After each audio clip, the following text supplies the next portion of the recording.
प्यारे बच्चों, NCERT class 7 science का पहला चैप्टर है पादपों में पोषण। आप इसके पहले कक्षा 6 में पढ़ चुके हैं। सभी जीवों के लिए भोजन आवश्यक है। आप यह भी पढ़ चुके हैं कार्बोहाइड्रेट, प्रोटीन, वसा, विटामिन्स, खनिज इसके घटक होते हैं। भोजन के ये घटक हमारे शरीर के लिए आवश्यक हैं, इन्हें पोषण कहते हैं। भोजन के घटक हमारे शरीर के लिए आवश्यक है, इसे पोषण कहते हैं। जो छोटे छोटे पार्ट में जब हम भोजन लेते हैं तो उसमें बहुत ज़्यादा पॉलीमर होते हैं, तो उसको छोटे छोटे पार्ट में तोड़ लेते हैं मोनोमर्स में, तो उसको घटक कहते हैं, जो हमारे लिए फ़ायदेमंद होता है, पोषक कहते हैं।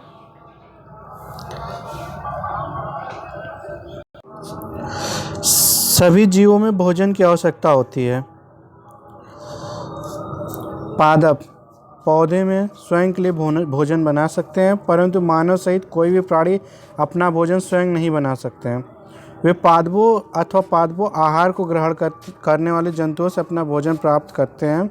अतः मानव अन्य प्राणी प्रत्यक्ष या परोक्ष रूप से पादपों पर निर्भर करते हैं, क्योंकि पौधों, जैसे हम जानते हैं बच्चों, पौधों में क्लोरोफिल होता है, जो क्लोरोफिल से स्वयं पौधे अपना भोजन बना लेते हैं। लेकिन जंतुओं में, एनिमल्स में क्लोरोफिल नहीं पाया जाता। इससे हम लोगों को दूसरे के ऊपर में डिपेंड रहना पड़ता है, पादपों पे या अन्य चीज़ों पे।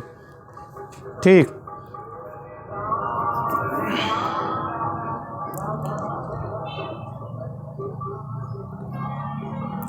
पादपों में पोषण विधि। पादपों में जैसे पौधों में कैसे पोषण ये प्राप्त करते हैं, इसके लिए हम आइए यहाँ पे जानते हैं। केवल पादपों ही ऐसे जीव हैं जो जल, कार्बन डाइऑक्साइड एवं खनिज की सहायता से अपना भोजन बना सकते हैं। ये सभी पदार्थ अपने परिवेश में उपलब्ध होते हैं। जैसे पौधे कहाँ से अपना भोजन बनाते हैं, इस पे हम आज इस टॉपिक पे बातचीत करेंगे। ये पौधे कहाँ से अपना भोजन बनाते हैं, ये हमारे आसपास परिवेश में ही होते हैं। जैसे जल होता है, कार्बन डाइऑक्साइड और खनिज, जो मिनरल्स होते हैं ज़मीन में पाए जाते हैं, इधर उधर पाए जाते हैं, उससे। पोषक पदार्थ सजीवों की शारीरिक संरचना है। जो पोषक पदार्थ जो है मतलब जो लिविंग वर्ड्स हैं, उनके शरीर की संरचना है, वृद्धि तथा क्षतिग्रस्त भागों के रख रखाव के समर्थ बनाते हैं, तथा विभिन्न जैव प्रक्रमों के लिए आवश्यक है, ऊर्जा भी प्रदान करते हैं। सजीवों द्वारा भोजन ग्रहण करने उनके उपयोग विधि की पोषण कहते हैं। पोषण की वह विधि जिसमें जीव अपना भोजन स्वयं संश्लेषित करते हो, उसे स्वपोषण कहते हैं। अतः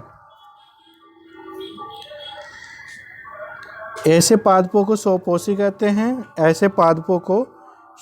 कहते हैं।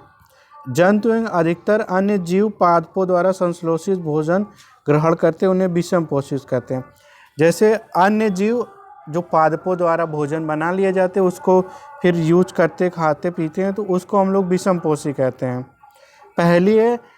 पहली आप जानना चाहते हैं, पादपों की तरह हमारा शरीर भी कार्बन डाइऑक्साइड, जल एवं खनिज से भोजन स्वयं क्यों नहीं बनाते? क्योंकि हमारे अंदर क्लोरोफिल नहीं पाया जाता है, जिससे हम अपना भोजन नहीं बना सकते, और पादपों में पाया जाता है, वो बना सकते हैं। इसीलिए हम लोग अपना भोजन स्वयं नहीं बना पाते हैं, हम लोग दूसरे के ऊपर डिपेंड रहते हैं, जैसे पौधों पे।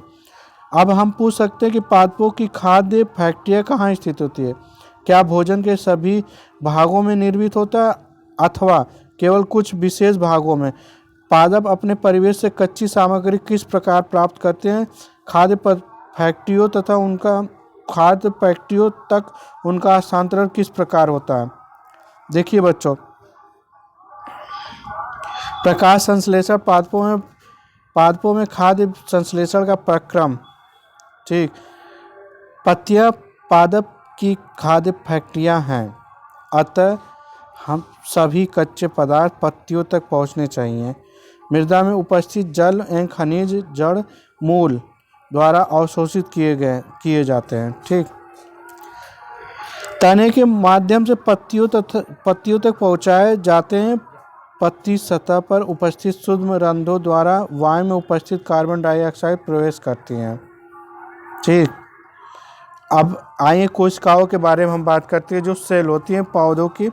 जैसे आपने देखा है कि इमारतें ईंटों से बनती हैं।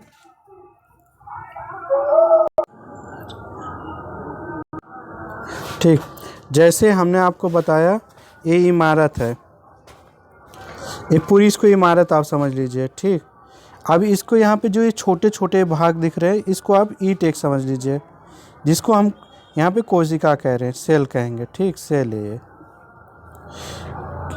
इसी को कोशिका कहेंगे। अब ये पूरे मिला के एक पूरा सेल बन जाएगा, कोशिका बन जाएगी। ठीक, अब इसमें केंद्र में एक केंद्रक होता है जो न्यूक्लियाई इसको कहते हैं। इसके चारों तरफ एक झिल्ली पाई जाएगी। उसकी झिल्ली के अंदर एक द्रव्य होता है, उसको कोशिका द्रव्य कहते हैं। ये झिल्ली पाई जाती है। ठीक, अब यहाँ पे यह रंध्र द्वार कोशिकाओं द्वारा घिरे होते हैं। ऐसे छिद्रों को रंध्र कहते हैं। जल एवं खनिज वाहिकाओं द्वारा पत्तियों तक पहुँचाए जाते हैं। ये वाहिकाएं नली के समान होती हैं तथा जड़, तना, शाखाओं, पत्तियों तक फैली होती है। पोषकों को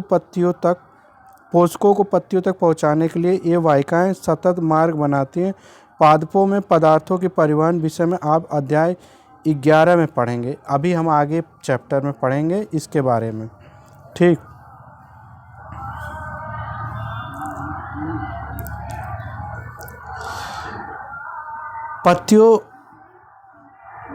पत्तियों में एक हरा वर्णक होता है जिसे क्लोरोफिल कहते हैं। ठीक,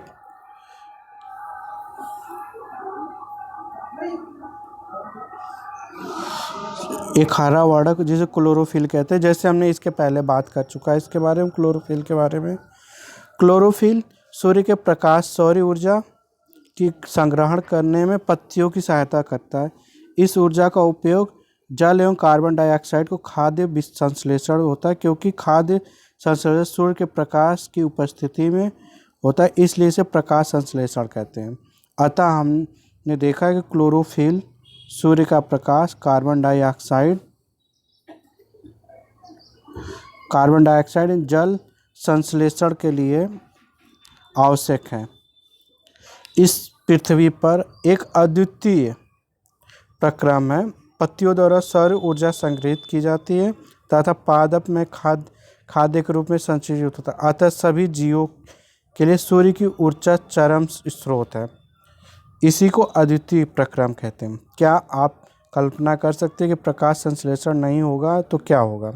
आप इसके बारे में आप आइए देखते हैं। प्रकाश संश्लेषण न होने की स्थिति में खाद्य उपलब्ध नहीं होता है। सभी जीवों का अस्तित्व प्रत्यक्ष या परोक्ष रूप से पादपों द्वारा निर्मित भोजन पर ही निर्भर करता है। इसके अतिरिक्त सभी जीवों के लिए परम आवश्यक ऑक्सीजन भी प्रकाश संश्लेषण के दौरान निर्मित होती है।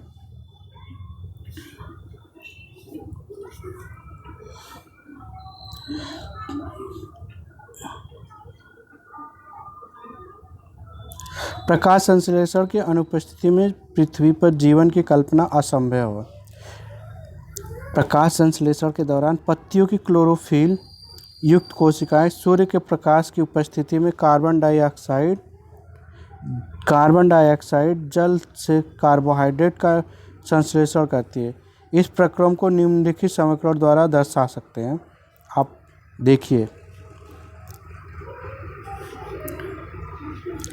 आप देखिए, कार्बन डाइऑक्साइड प्लस जल, क्लोरोफिल, सूर्य का प्रकाश, क्लोरोफिल उपस्थित रहता है तो उससे कार्बोहाइड्रेट बनता है और ऑक्सीजन बनता है। आप देखिए, कार्बन डाइऑक्साइड CO2 और जल से मिला के और सूर्य का प्रकाश रहता है और क्लोरोफिल, उससे कार्बोहाइड्रेट और ऑक्सीजन बनता है। इस प्रक्रिया में ऑक्सीजन निर्मुक्त होता है। देखिए यहाँ पे ऑक्सीजन रिमूव हो रहा है, निकल रहा है, इसे निर्मुक्त कहते हैं। कार्बोहाइड्रेट अतः पत्तियों में मंड स्टार्च के रूप में संचित हो जाता है।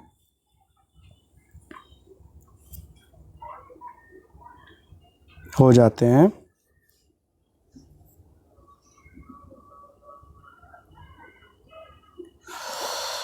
पत्ती में स्टार्च की उपस्थिति प्रकाश संश्लेषण के प्रक्रम संपन्न होना दर्शाता है। स्टार्च भी एक प्रकार का कार्बोहाइड्रेट होता है।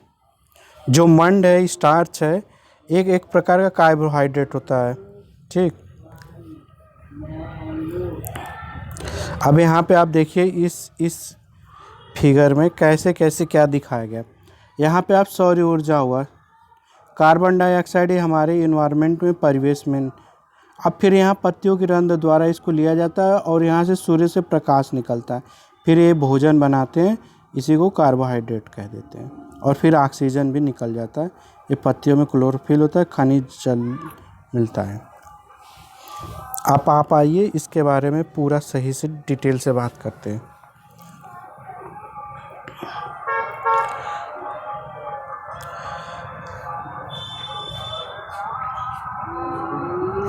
पत्तियों के अतिरिक्त पादपों में दूसरे हरे भागों में, जैसे कि हरे तने, हरी शाखाओं में प्रकाश संश्लेषण होता है।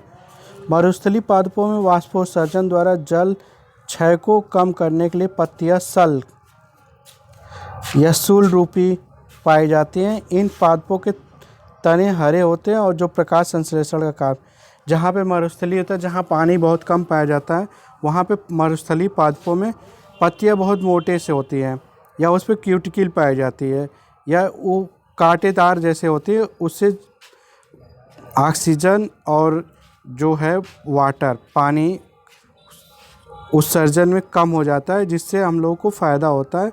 कम पानी में भी काम चल जाता है वहाँ के पौधों के लिए। क्रियाकलाप, रिएक्शन देखेंगे कैसे क्या चीज़ हो रहा है। एक ही प्रकार के पादपों में 2 गमले लीजिए। दो गमले में एक ही प्रकार के 2 पौधे लीजिए। एक को अंधकार में रखिए, काले बॉक्स में, अब 72 घंटे के लिए रखिए, और दूसरे को सूर्य के प्रकाश में रखिए। दोनों पादपों की पत्तियों में आयोडीन परीक्षण उसी प्रकार कीजिए जैसे आप कक्षा 6 में कर चुके हैं। ठीक, अपने अवलोकनों को नोट कीजिए। अब उस गमले को जिसे आपने अंधकार में रखा हो 3 से 4 दिनों के लिए सूर्य के प्रकाश में रख दीजिए। पुनः उसकी पत्ती आयोडीन परीक्षण कीजिए। अपने प्रेक्षण अपनी नोटबुक में लिखें। ठीक, हरी पत्तियों में अतिरिक्त अन्य वर्ण रंग जो होते हैं, कलर की पत्तियों में क्लोरोफिल होता है, परंतु इन पत्तियों में उपस्थिति लाल, भूरे अन्य वर्णक क्लोरोफिल के हरे रंग का प्रच्छादन करते हैं, अतः ढक लेते हैं। इन पत्तियों में प्रकाश संश्लेषण होता है। आपने गीली दीवारों पे, तालाब अथवा ठहरे हुए जलाशय में हरे अवपंकी काय जैसा पादप देखे होंगे। यह सामान्यतः जीवों की वृद्धि के कारण बनते हैं, जिन्हें शैवाल कहते हैं, इसी फंजाई कहते हैं। ये जैसे आप किसी जगह देखते होंगे जहाँ पे नमी हमेशा बनी रहती है, वहाँ पे सफ़ेद या हरे रंग के ये फंजाई ग्रो कर जाते हैं। आप इसके बारे में आइए हम पढ़ते हैं। क्या कर सकते हैं, इन रंगों के हरा क्यों होता है? इनमें क्लोरोफिल होता है, जिसके कारण ये हरे दिखाई देते हैं। शैवाल भी प्रकाश संश्लेषण द्वारा अपना भोजन स्वयं बनाते हैं। पादपों में कार्बोहाइड्रेट के अतिरिक्त अन्य खाद्यों का संश्लेषण होता है। ठीक, जैसे क्या क्या होते हैं आप यहाँ पे आइए देखते हैं।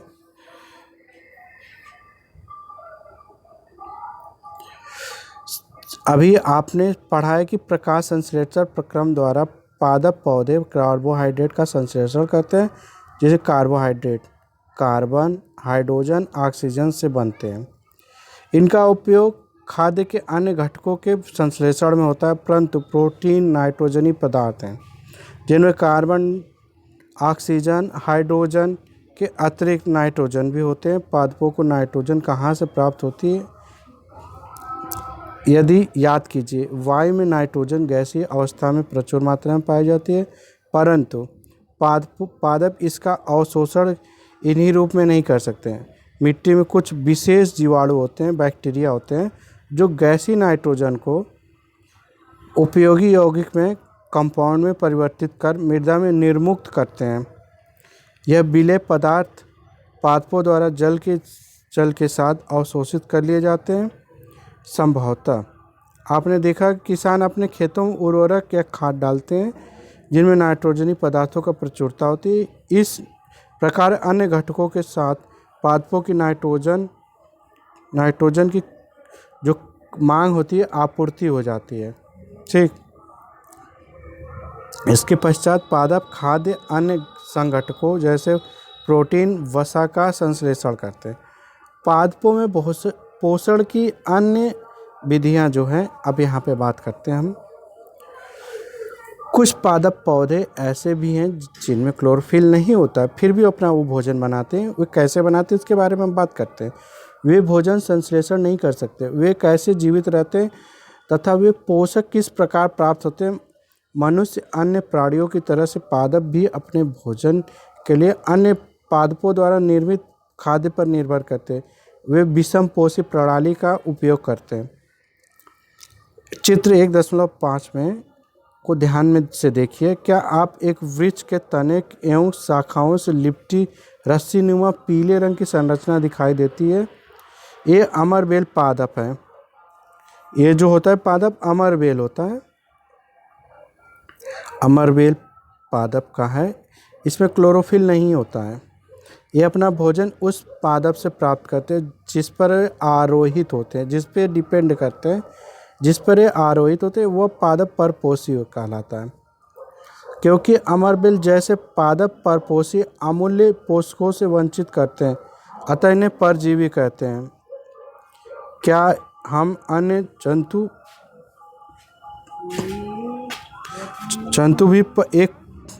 भी एक परजीवी है? आपको इस पर विचार करना चाहिए। अपने अध्यापक से इस विषय में चर्चा कीजिए। ठीक,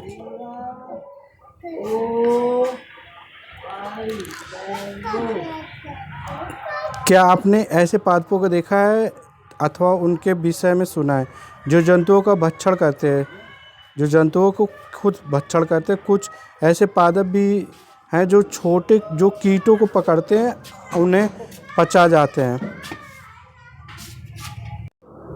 आइए बच्चों फिर से ये देखते हैं ऐसे पादप जो कीटों को पकड़ते हैं, उन्हें पचा सकते हैं, ऐसे विषमकारी नहीं होते। ऐसे पौधे हरे अन्य रंगों के हो सकते हैं। चित्र 1.6 में इसके पादप को देखिए। इसकी घट हो जाता है कि समान दिखाई देते हैं वाली संरचना वास्तव में पत्ती को रूपांतरित भाग होते हैं। पत्ती का शीर्ष भाग घड़े का ढक्कन बनाते हैं। घड़े के अंदर अनेक रोम होते हैं जो नीचे की ओर ढलके रहते हैं अर्थात अधोमुखी होते हैं। जब कोई कीट घड़े में प्रवेश करता है तो ये उनके रोमों के रोमों को बीच में फंस जाते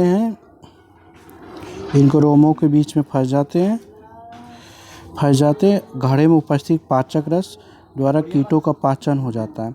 कीटों का भक्षण करने वाले ऐसे पादप को कीटभक्षी कहते हैं। कीटभक्षी कहते हैं जिनका उदाहरण है वीनस फ्लाई ट्रैप, सैंड्यूस कीटभक्षी पादपों में 2 अन्य उदाहरण इनके बारे में जानकारी प्राप्त कीजिए। बोझो भ्रमित है। यदि घटपड़ी हरा होता है, प्रकाश संश्लेषण संपादित करता है, तो यह कीटों का भक्षण क्यों करता है? क्योंकि इससे अपना नाइट्रोजन की पूर्ति करना होता है जो उड़ने वाले उस फ्लाई में होती है, जिससे अपना नाइट्रोजन की पूर्ति करता है।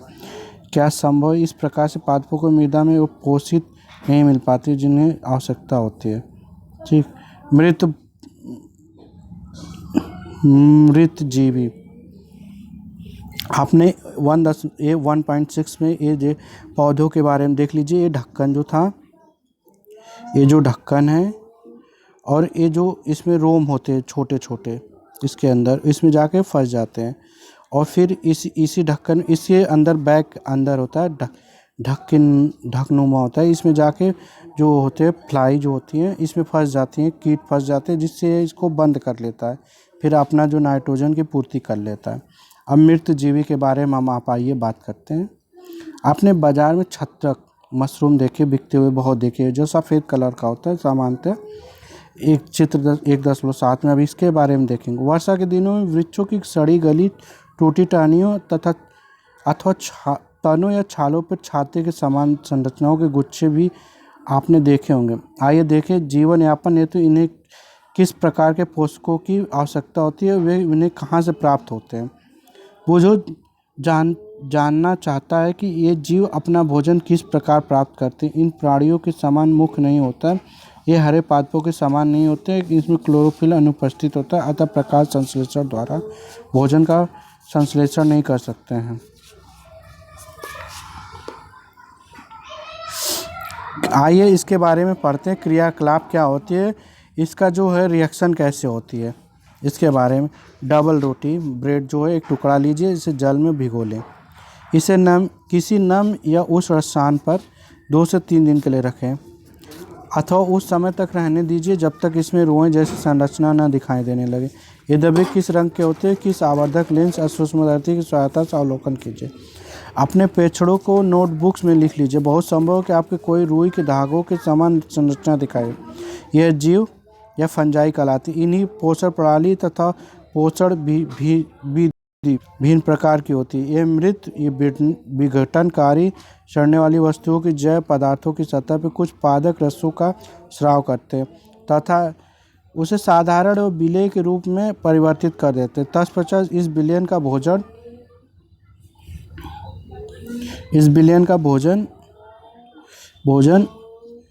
के रूप में अवशोषण और इस प्रकार के पोषण प्रणाली को जिसमें जीव मृत एवं विघटित जैविक पदार्थों को तत्व प्राप्त करते हैं, मृतजीवी पोषण कहलाती है। मृतजीवी पोषण प्रणाली का उपयोग करने वाले जीव मृतजीवी कहलाते हैं। कवक फंजाई आचार, चमड़े, कपड़े, अन्य पदार्थों पर उगते हैं। ये उन स्थानों में उगते हैं जो नम और उष्ण होते हैं। कवकों की वृद्धि के लिए वर्षा ऋतु सबसे अनुकूल माना जाता है, परिस्थितियां प्रदान करती। इसी कारण वर्षा ऋतु के दौरान अनेक वस्तुओं की वृद्धि के कारण नष्ट अनुपयोगी हो जाते। अपने अभिभावक से कवक द्वारा होने वाले नुकसान पर चर्चा कीजिएगा। पहली याद है कि उसके सुंदर जूते उन्हें वह विशेष अवसरों पहनती थी, वर्षा ऋतु में कवक के कारण खराब हो गए। वह जानना चाहती है कि वर्षा ऋतु में कवक अचानक कैसे प्रकट। देखिए, कवक हमेशा इन्वायरमेंट होते हैं, हमारे आसपास होते हैं। जब इनको अनुकूल परिस्थितियां मिलती हैं तो ये ग्रो कर जाती, डेवलप कर जाती, जिससे हमारी वस्तुएं जैसे अचार हो गया, चमड़े की वस्तुएं होती है खराब हो जाती, कपड़े भी खराब हो जाते हैं। सामान्यतः कवकों के बीजाणु वायु में उपस्थित होते हैं। जब वे ऐसे जैव पदार्थ अथवा उत्पाद पर बैठते हैं जो नम उष्ण होते हैं, वे अंकुरित होकर नए कवक को जन्म देते हैं। क्या अब आप बता सकते हैं कि हम अपनी वस्तुओं को कवक द्वारा खराब होने से किस प्रकार बचा सकते हैं? बूझो, याद है कि आपके दादाजी ने बताया था कि एक बार उनकी गेहूं की फसल कवक द्वारा नष्ट हो गई थी। वह जानना चाहता है कि क्या कवक रोग कारक भी होते हैं। आइए इस बारे में हम चर्चा करते हैं। पहले बताया कि इस छत्रक जैसे अपने कवक उपयोगी भी है, परंतु कुछ कवक पादपों जंतुओं में मनुष्य में रोग उत्पन्न करते। कुछ कवकों को औषधि के रूप में भी उपयोग कर सकते। तो ऐसा नहीं कि कवक हमारे लिए नुकसानदायक होते, फायदे भी करते हैं। कुछ जीव एक दूसरे के साथ रहते हैं तथा अपना आवास एवं भोजन तत्व एक दूसरे के साथ बांटते हैं, जिसे इसे सहजीवी संबंध कहते हैं। उदाहरण, कुछ कवक वृक्षों की जड़ों में होते हैं। कुछ वृक्ष कवक को पोषण प्रदान करते हैं, बदले में उन्हें जल पोषणों का अवशोषण को सहायता मिलती है। वृक्ष के लिए इस संबंध का महसूस होता है। लाइकेन एक तरह का है, ये जैसे कहे जाने वाले कुछ जीवों में 2 भागी होते हैं।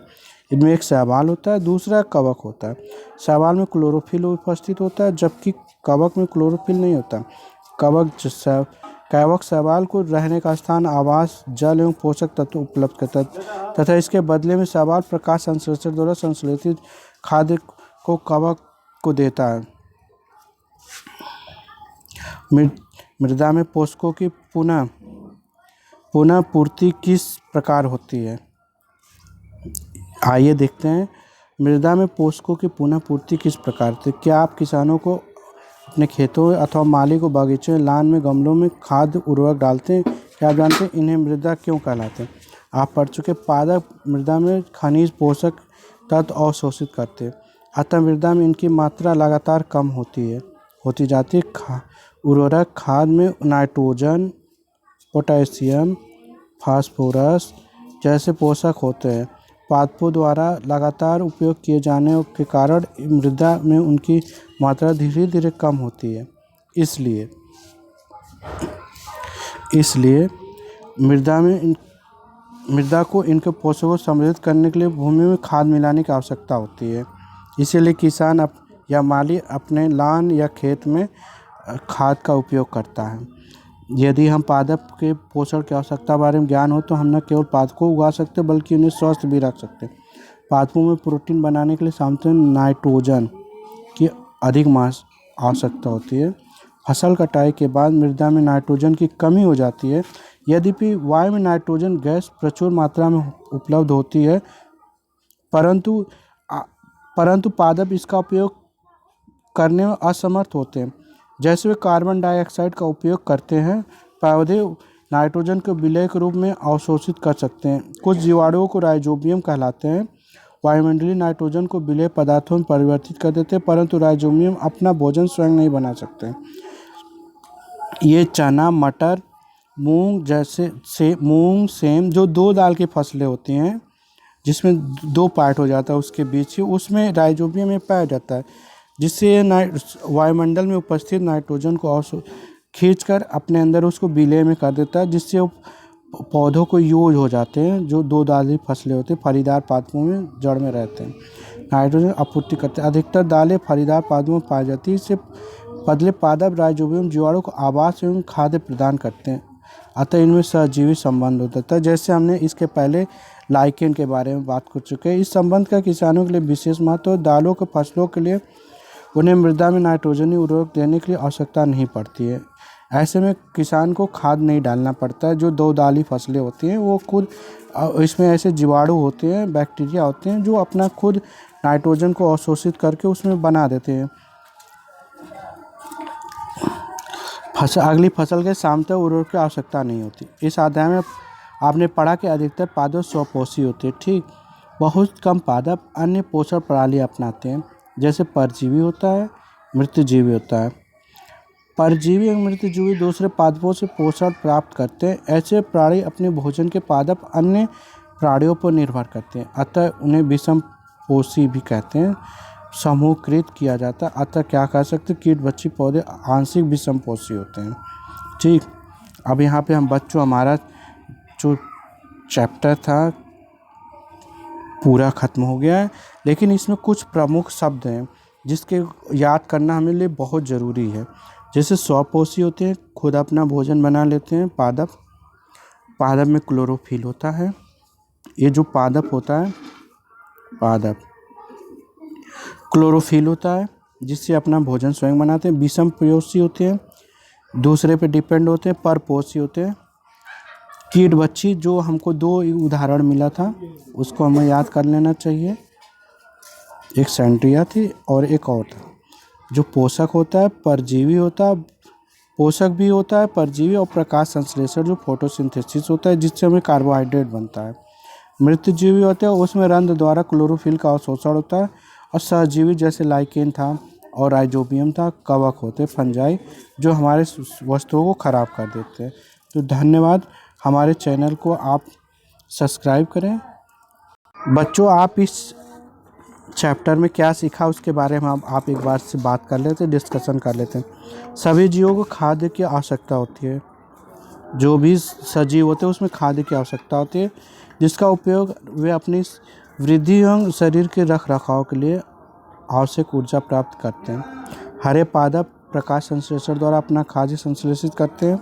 जो हरे पादप कार्बन डाइऑक्साइड जल, खनिज जैसे सरल रासायनिक पदार्थों का उपयोग करके संश्लेषण करते हैं, जिससे कार्बोहाइड्रेट बनता है।